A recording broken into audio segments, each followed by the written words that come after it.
चर्चे सुने थे कि भाजपा के जरिए सीधे सीधे सियासत में दखल रखता है राष्ट्रीय स्वयंसेवक संघ, लेकिन मौजूदा हालात की सियासी कवायदों के बारे में गौर करें तो बहुत जल्द ही इसके 2 कदम आगे बढ़कर संघ सीधे सीधे राजनीति पर अपनी छाप छोड़ता हुआ भी दिखाई देगा। मसौदा मध्य प्रदेश की भाजपा सरकार का है। संगठन भी बराबरी से इसमें भागीदारी कर रहा है।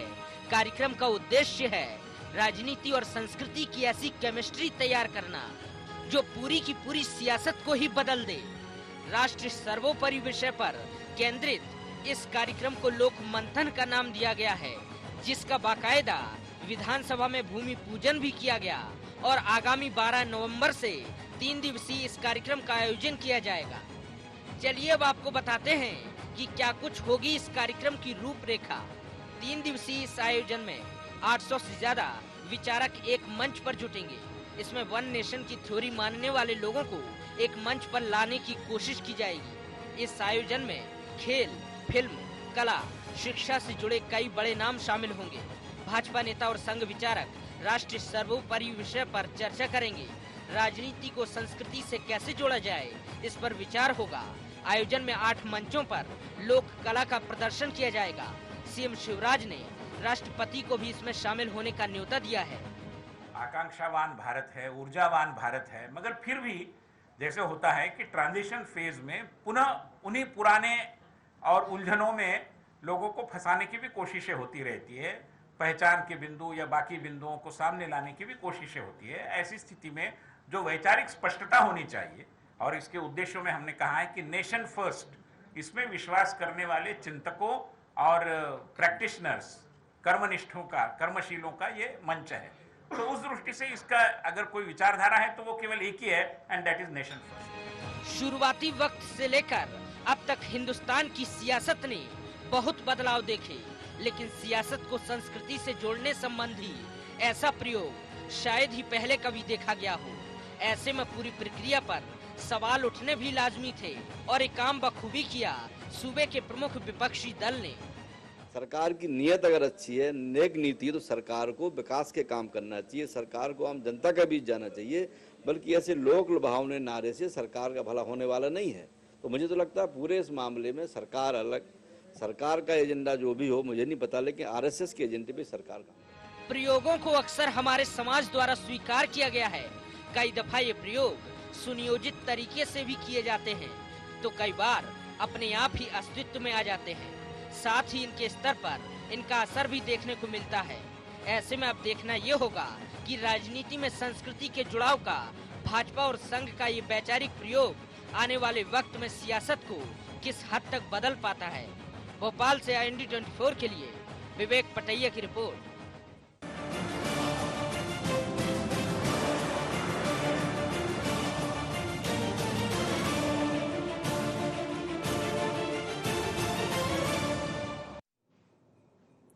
नमस्कार, IND एजेंडा में आपका स्वागत है। मैं हूं आपके साथ नाजनीन नकवी। बात करेंगे पूरे विषय पर, विस्तार से चर्चा होगी, क्योंकि देखा जाए इससे पहले भी कई बार सियासी कवायदे की गई हैं। हर बार इसमें तमाम तरह के सवाल उठते हैं, तो इसके पीछे क्या कुछ रणनीति तैयार की गई है और क्या कुछ सवाल उठाए जा रहे हैं, इस पर विस्तार से हम बातचीत करेंगे। लेकिन सबसे पहले नजर डालते हैं एजेंडा पॉइंट्स पर। राजनीति और संस्कृति की केमिस्ट्री सियासत को किस हद तक बदल सकेगी? क्या सफल हो सकेगा भाजपा की आड़ में संघ का ये प्रयोग? क्या इस कदम को राजनीति में दक्षिण पंथ के उदय से जोड़ सकते हैं? पूरे मामले में विपक्ष द्वारा सवाल उठाना कितना जायज? तो देखा जाए इस पूरे मामले में विपक्ष सवाल उठा रहा है। सफाइयां देने के लिए यहां सरकार के पक्ष के लोग मौजूद हैं और साथ ही एक्सपर्ट की राय भी हम लेंगे। सबसे पहले मेहमानों से आपका तारुफ करा देती हूँ। इस वक्त हमारे साथ स्टूडियो में बीजेपी नेत्री राजू मालवीय मौजूद हैं, साथ ही कांग्रेस नेता साजिद कुरैशी और वरिष्ठ पत्रकार रमेश शर्मा। सभी का बहुत बहुत स्वागत है। राजू जी, सबसे पहले मैं आपके पास आना चाहूंगी। देखा जाए सियासी कवायदें लगातार की जाती रही हैं, लेकिन क्या ये माना जाए कि इसकी आड़ में कहीं ना कहीं राजनीति में दक्षिण पंथ के उदय से इसे जोड़कर देखा जा सकता है?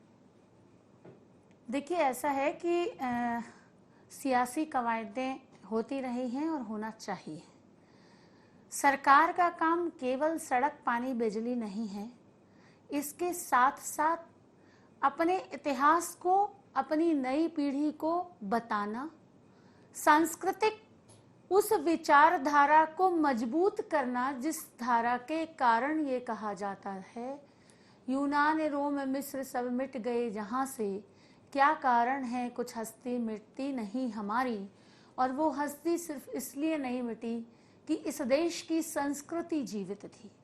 उस संस्कृति को अगर जीवंत रखने की बात की जा रही है, राष्ट्र सर्वोपरि, नेशन फर्स्ट, इस उद्देश्य को लेकर अगर कोई काम किया जा रहा है तो मैं नहीं समझती कि किसी को कोई भी भ्रम, कोई भी डाउट या कोई भी आपत्ति होनी चाहिए।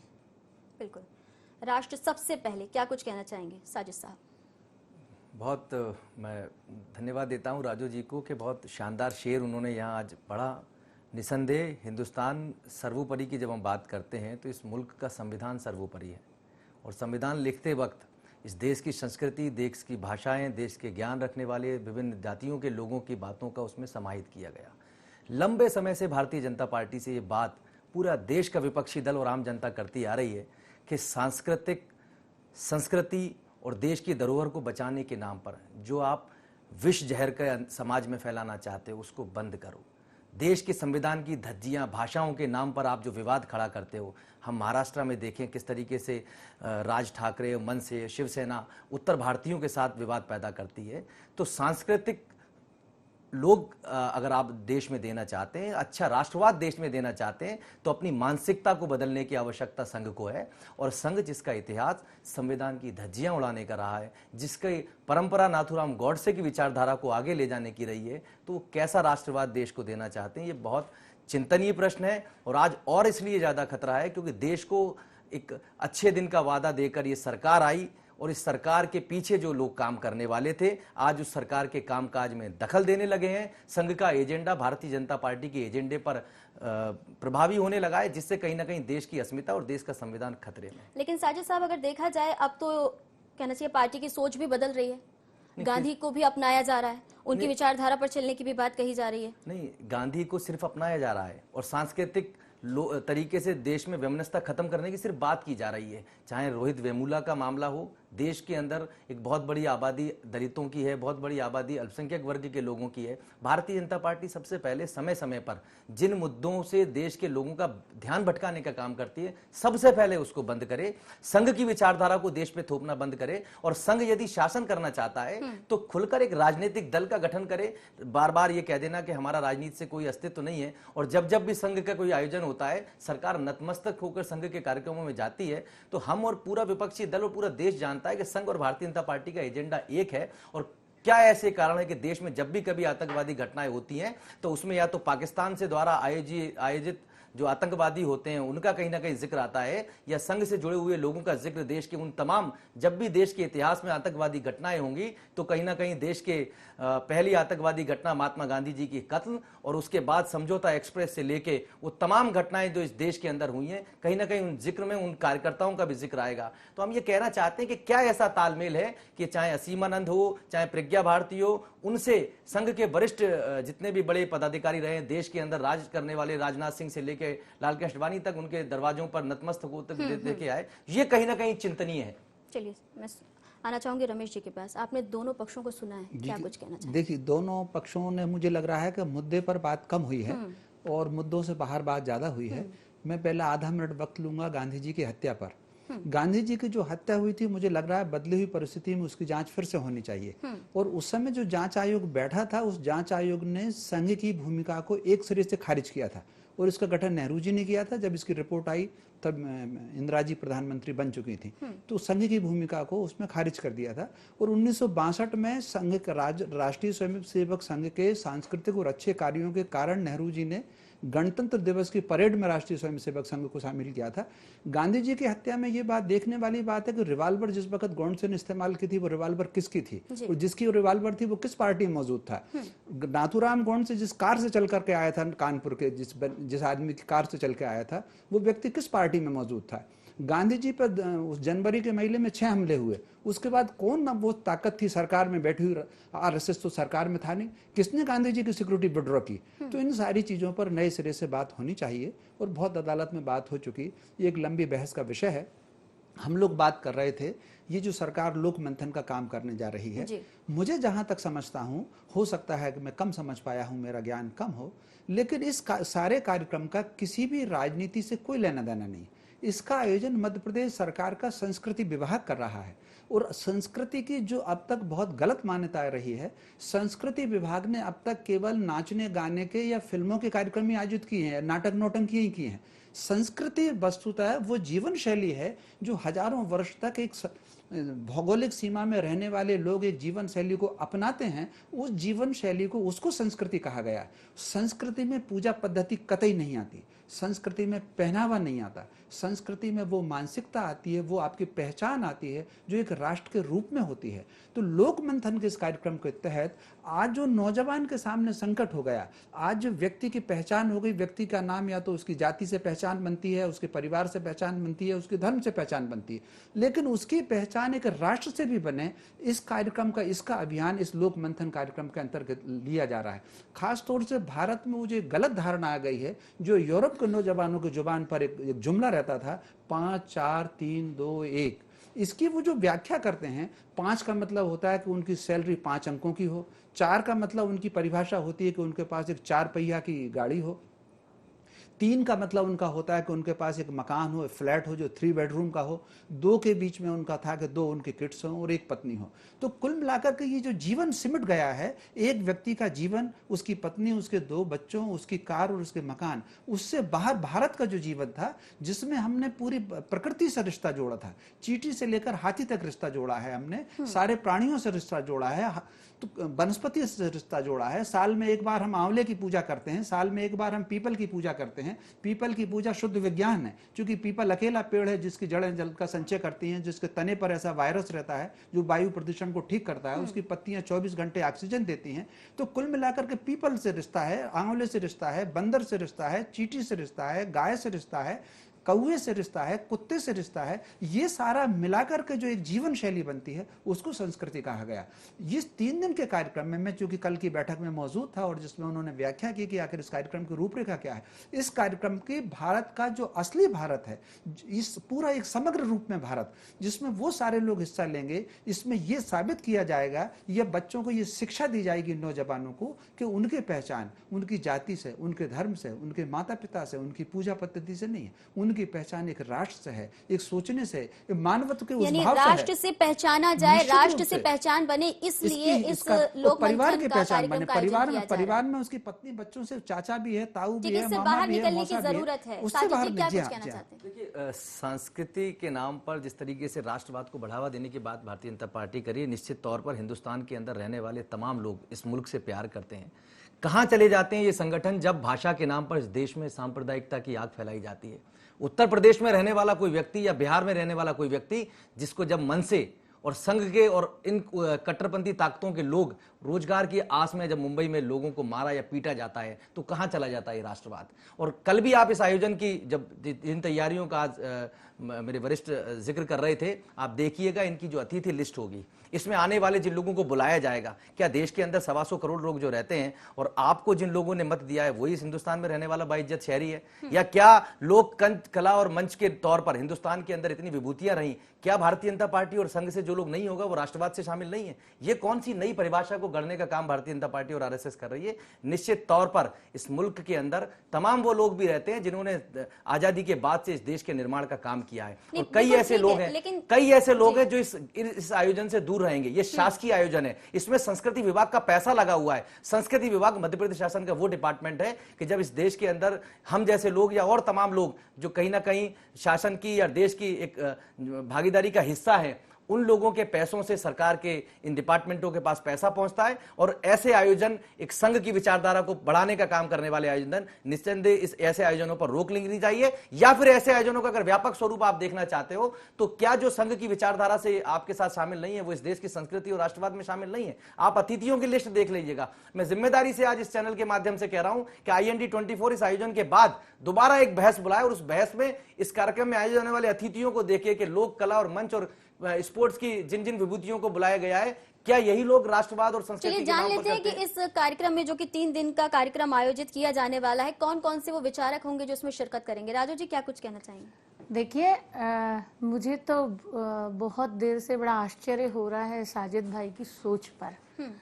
पहले उन्होंने संघ पर उंगली उठाई, वे भूल गए कि वे जिन्हें अपना पितृ पुरुष कहते हैं, उन्होंने संघ को 26 जनवरी की परेड में बुलाया था। अभी उन्होंने लोक मंथन पर उंगली उठा दी।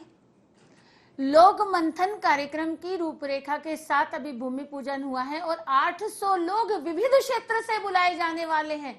वे लोग सब संघ के होंगे ऐसा नहीं है, वे लोग सब भारतीय जनता पार्टी के होंगे ऐसा नहीं है। वे लोग मूल सोच राष्ट्र सर्वोपरि है, नेशन फर्स्ट है, इस बात को लेकर, यह बात उसके मूल में होगी। और इस बात को लेकर जो विविधता की बात आदरणीय रमेश जी ने कही है कि इस देश की संस्कृति से, इस देश के मिट्टी से जिन जिन मनुष्यों का नाता है, वो किसी भी क्षेत्र के होंगे, किसी भी धर्म के होंगे, किसी भी मजहब के होंगे, वे सारे लोग बुलाए। बिल्कुल, अगर देखा जाए तो और अगर साजिद भाई को कोई और नाम जुड़वाना है तो वो सूची दे दें, मैं उन नामों को भी जुड़वा दूंगी, बशर्ते कि उनका मूल उद्देश्य और एक ही उद्देश्य होना चाहिए, नेशन फर्स्ट। नेशन फर्स्ट की जो ये थ्योरी है, जो संघ गढ़ता है, उस थ्योरी में संविधान के उन भावनाओं को भी सम्मान रखना पड़ेगा। जब यदि रोहित वेमुला कहीं ना कहीं इस व्यवस्था के साथ परेशान होकर, इनकी केंद्रीय मंत्री जो कि संविधान की शपथ लेते वक्त अपनी जिम्मेदारी का पालन करने के लिए मंत्री बनी थी, तो जब उसके रोहित वेमुला के सुसाइड नोट में जब उन घटनाओं का जिक्र आता है तो राष्ट्रवाद कहां चला जाता है? ये कैसा राष्ट्रवाद चाहते हैं कि जिसमें दलित, आदिवासी और अल्पसंख्यकों के साथ उत्पीड़न की एक लंबी श्रृंखला हो? ये कैसा राष्ट्रवाद चाहते हैं कि जब समझौता एक्सप्रेस से लेके उन तमाम जगह पर आतंकवादी घटनाएं होती हैं, जिन मैं ये कहना चाहता हूं कि देश में एक व्यापक बहस हो, आतंकवादी घटनाएं चाहे पाकिस्तान के द्वारा आयतित हो, चाहे इस मुल्क के अंदर रखने वाले लोग, चाहे वो इंडियन मुजाहिदीन हो, चाहे वो कट्टरपंथी ताकतें हो, उन पर भी व्यापक बहस RSS को बुलाना चाहिए। बड़ा अफसोस होता है कि जब इनके बहुत बड़े नेता इंद्रेश कुमार का जिक्र ऐसी गतिविधियों में शामिल होता है, तो फिर किस संस्कृति का पोषक करना चाह रही है भारतीय जनता पार्टी या संघ? अगर साजिद जी देखा जाए, आपका कहना है कि इसमें वही लोग शिरकत करने वाले हैं जो या तो बीजेपी पार्टी से ताल्लुक रखते हैं या जिनकी सोच में RSS हो, तो यहाँ पर इनवाइट किया जा रहा है कि आप लोगों को बुलाने के लिए सजेशन भी दे सकते हैं और शिरकत भी कर सकते हैं, तो क्या आप ऐसा करेंगे? नहीं, संघ सबसे पहले तो अपने उस एजेंडे को क्लियर करे कि जिस एजेंडे में, अभी देखिए आप मध्य प्रदेश, हम ये कह रहे हैं ना, नहीं, आप सबसे पहले अपनी राष्ट्र नेशन की थ्योरी को तो क्लियर करो। आपने तो देशभक्ति के सर्टिफिकेट जारी करने के लिए आप जा भी तो सकते हैं। नहीं, ये तो ओपनली इनकी थ्योरी है, देशभक्ति के सर्टिफिकेट संघ द्वारा। मुझे लग रहा है कि कई बार हम विषय पर बातचीत कर नहीं रहे, हम विषय से भटक रहे हैं। इस कार्यक्रम का आयोजन राष्ट्रीय स्वयंसेवक संघ ने नहीं किया है, इसका आयोजन मध्य प्रदेश सरकार ने किया है। और इसमें जो जिस राष्ट्रवाद की कल्पना की गई है, उसकी ये जो लिया गया है वो महात्मा गांधी की पुस्तक है कि मेरे सपनों का भारत, उसके आधार पर लिया गया है। अगर महात्मा गांधी को कुछ लोग RSS से जोड़ करके देख करके इस बहस करें तो फिर मुझे कुछ कहना नहीं है। तो मेरे सपनों का भारत में पुस्तक का नाम ले रहा हूं, उसमें जो एजेंडे दिए गए हैं, किस प्रकार धर्म की पद्धति होगी, किस प्रकार जीवन की शैली होगी, किस प्रकार राजनीतिक कार्यक्रम होंगे, उस आधार पर पूरे दिन कार्यक्रम चलेगा। और कम से कम जिसमें जो 800 लोग आ रहे हैं, मुझे जिन 2 लोगों के नाम पता है उनका दूर दूर तक RSS से कोई संबंध नहीं है। इसमें एक दलाई लामा आने वाले हैं, इसमें राष्ट्रपति प्रणब मुखर्जी आने वाले हैं। प्रणब मुखर्जी का RSS से कोई संबंध नहीं है, उनका कांग्रेस से संबंध रहा है जब वो राजनीति में रहे हैं। दलाई लामा का किसी पार्टी से संबंध नहीं है। और मोहम्मद करीम चागला के पौत्र इसमें आने वाले हैं जो कांग्रेस में रहे हैं। यानी कि इस आयोजन को हम सीधे सीधे राजनीति से ना जोड़ें, इसको राष्ट्र इसको सामाजिकता के आधार पर जोड़ें। आपको अगर कुछ सबसे पहले अगर आपने एक नकारात्मकता की चश्मा लगा ही लिया है कि और किसी चीजों को गलत ही देखना है। महाभारत में इस तरह का पात्र दुर्योधन था, वो जानता था, उसने कहा है कि मैं जानता हूं धर्म क्या है लेकिन उस तरफ मेरी प्रवृत्ति नहीं, मैं जानता हूं अधर्म क्या है मेरी उस तरफ निवृत्ति नहीं है। उसने कभी सत्य को समझने की कोशिश ही नहीं की। अगर धारणाओं के आधार पर आप, संदेह के आधार पर आप जिएंगे तो मैं समझता हूं आप अपनी पार्टी का संदेह है वो क्लियर कर लेते हैं। पार्टी का भी नहीं कर पाएंगे। सामाजिक ताना बाना बुनने वाली बात संघ और भाजपा करती है। अभी 5 दिन पहले की घटना है, धार का पूरा जिला, चाहे वो पीपलिया हो चाहे गंदवानी हो। एक सेकंड, मैं बहुत जिम्मेदारी से दूसरी बात कहना चाह रहा हूं। भारतीय जनता पार्टी के प्रदेश अध्यक्ष, भारतीय जनता पार्टी के प्रदेश अध्यक्ष दंगा पीड़ितों से मिलने जाते हैं, एक विशेष वर्ग के लोगों के पास जाते हैं और जिन लोगों की आगजनी हुई है, जिन लोगों के साथ इतनी बड़ी घटना है वहां नहीं जाते हैं। किस सामाजिक, मैं ये कह रहा हूं किस सामाजिक ताने बाने की बात कर रही है बात ये हो रही है कि राजनीति और संस्कृति की केमिस्ट्री यहाँ पर लाई जा रही है। हम कह रहे हैं कि ऐसी केमिस्ट्री किस काम की जिस केमिस्ट्री में समाज का एक वर्ग दिखता है। आपको इनवाइट किया जा रहा है, आप जा सकते हैं, अगर आपको कुछ गलत लगता है तो आप बात रख सकते हैं। हम यही कहना चाह रहे हैं कि किस सांस्कृतिक और किस राजनीतिक सामाजिक ताने बाने की बात करें जिसमें समाज के एक वर्ग में विमनस्ता फैलाना चाहते हैं। आपसे साजिद साहब मैं समझना चाहूंगी यहाँ पर मसला क्या ये है कि इस कार्यक्रम के आयोजन के साथ संघ जुड़ गया, इसलिए यहाँ पर शिकायतें हैं आपको? क्योंकि अगर देखा जाए राष्ट्र सबसे पहले, नेशन फर्स्ट की बात हो रही है, जो कि हर भारतीय नागरिक चाहता है, अपने राष्ट्र को सर्वोपरि रखना चाहता है, धर्म उसके बहुत पीछे आता है। निश्चित तौर पर, तो फिर यहाँ पर परेशानी क्या सिर्फ संघ का जुड़ना है? निश्चित तौर पर संघ जो राष्ट्रवाद की बात करता है वो बात बेमानी सी होती है। अगर जिस व्यक्ति के दामन पर, जिस संघ के दामन पर राष्ट्र को विभाजित करने की बात सामने आती है, वो फिर सिर्फ अपनी एक व्यवस्था को चेंज करने के लिए ये बात कर रहे हैं। आज आप देखिए, अगर संघ ने निश्चित तौर पर संघ के माफीनामे हैं अंग्रेजों के साथ के, तो कहां चले जाएंगे? मालवीय जी हाँ बोलिए। देश को तोड़ने के लिए ये संघ को जिम्मेदार बता रहे हैं। जरा इतिहास पढ़िए साजिद भाई, उसके बाद बात करिए। इस तरह के अनर्गल आरोपों से आपका काम चलने वाला नहीं है। ये क्या ऐसे कारण है कि संघ के लोग आतंकवादी घटनाओं में पकड़े जाते हैं? देश को किसने तोड़ा? क्या भारतीय और उनके साथ आपके ताल्लुकात नजर आते हैं? ये राष्ट्र को तोड़ना नहीं है, ये राष्ट्र को कैसी संस्कृति की ओर आप ले जाना चाहते हैं? हम ये निश्चित तौर पर अंग्रेजों की महत्वाकांक्षाओं ने बंटवाया इस देश को। अभी आप नेहरू जी की तारीफ कर रही थी, संघ को अगर नेहरू जी बुला रहे हैं तो आप तारीफ कर रही थी, और आप कह रही हैं कि अभी नेहरू जी ने देश को बांटा। किसने बांटा? अंग्रेजों के माफीनामे किसी कांग्रेस नेताओं के साथ के नहीं है। हम ये कह रहे हैं कि जिस राष्ट्रवाद की आप बात मैं रमेश जी के पास आना चाहूंगी। रमेश जी, क्या माना जाए, क्या सिर्फ संघ का नाम जुड़ जाना यहाँ पर द्वंद्व की, कलह की वजह बन रहा है? क्योंकि अगर देखा जाए, अगर राष्ट्र को सबसे पहले रखे जाने की बात की रही तो इसमें 800 लोगों को बुलाया जा रहा है। अलग अलग होंगे, जाहिर सी बात है, सभी 800 लोग संघ से जुड़े नहीं हो सकते, पार्टी से जुड़े नहीं हो सकते। तो क्या ये इंतजार करना चाहिए, समझना चाहिए कि इस आयोजन का क्या कुछ फायदा मिल सकता है? देखिए, मोटे तौर पर मुझे सबसे ज्यादा तो यही आश्चर्य हुआ कि आप इसमें यह आक्षेप लगा रहे हैं कि इस कार्यक्रम में राष्ट्रीय स्वयंसेवक संघ शामिल है। इसमें राष्ट्रीय स्वयंसेवक संघ शामिल नहीं है। ये आयोजन मध्य प्रदेश सरकार का है। इसमें एक सामाजिक संगठन प्रज्ञा प्रभा इसमें शामिल है, संघ का इसमें दूर दूर तक वास्ता नहीं है। एक बात समझ लीजिए। दूसरा, अगर बाय द वे राष्ट्रीय स्वयंसेवक संघ इसमें अगर शामिल भी है तो क्या कार्यक्रम सांप्रदायिक हो जाएगा? पिछले दिनों कश्मीर में अगर बाढ़ आई थी, राष्ट्रीय स्वयंसेवक संघ के लोगों ने जाकर के कश्मीर घाटी के लोगों को अगर बचाया है, राहत अगर दी है, तो क्या वो सांप्रदायिक कार्यक्रम हो गया? अगर पिछले दिनों उत्तराखंड में अगर बाढ़ आई और संघ के लोग गए वहां पर बचाव के लिए, तो क्या वो लातूर के भूकंप में अगर संघ के लोग गए तो क्या वो सांप्रदायिक हो गया? संघ के शामिल हो जाने से कोई कार्यक्रम अगर किसी को उसको सांप्रदायिक मानता है तो फिर मैं उसकी समझ को प्रणाम ही करना चाहता हूं और प्रभु से प्रार्थना करता हूं कि वो उसको सद्बुद्धि प्रदान करे। कुल मिलाकर के इसमें संघ का कोई लेना देना नहीं। भले राजनीति को इससे ना जोड़ा जाए, लेकिन जोड़ा जरूर जा रहा है। तो क्या राजनीति और संस्कृति की ये केमिस्ट्री सियासत को कुछ हद तक बदल पाने में कामयाब होगी? देखिए, इसमें मैंने फिर से कहना चाहता हूं कि ये आयोजन राजनीतिक है ही नहीं। ये आयोजन राजनीतिक कतई नहीं है। ये आयोजन सामाजिक कार्यक्रम है और इसको समाज में प्रचार करना है। नौजवानों को ये बात करना है कि उनको अपनी पर्सनालिटी अगर डेवलप करना है तो किस तरीके से वो पॉजिटिव सोच रखें, किस तरीके से उनके दिमाग में राष्ट्र है। केवल अपनी पत्नी, अपने 2 बच्चे और एक मकान, कार और तनख्वाह से ऊपर उठ करके राष्ट्र के बारे में सोचें, परिवार के बारे में सोचें, दादा दादियों के बारे में सोचें। आज अगर वृद्ध आश्रमों की संख्या बढ़ रही है, आज अगर ऊंचे पैकेज पर लड़का अमेरिका चला जा रहा है, इंतजार करना चाहिए और इस तरह की पहल को सराहनीय माना जाना चाहिए। तो यहाँ पर मेरे पास वक्त की कमी है, तो फिलहाल आप सभी मेहमानों का शिरकत करने के लिए बहुत बहुत शुक्रिया।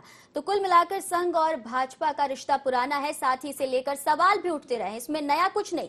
देश की राजनीति ने बहुत से बदलाव भी देखे, लेकिन सियासत को संस्कृति से जोड़ने जैसा प्रयोग पहले कभी नहीं देखा गया। मगर अब उठाया जा रहा इस तरह का कदम राजनीति में संस्कृति के जुड़ाव का, भाजपा और संघ का ये वैचारिक प्रयोग सियासत को कितना बदल पाएगा, ये वक्त बताएगा। फिलहाल IND एजेंडा में इतना ही। दीजिए इजाजत, नमस्कार।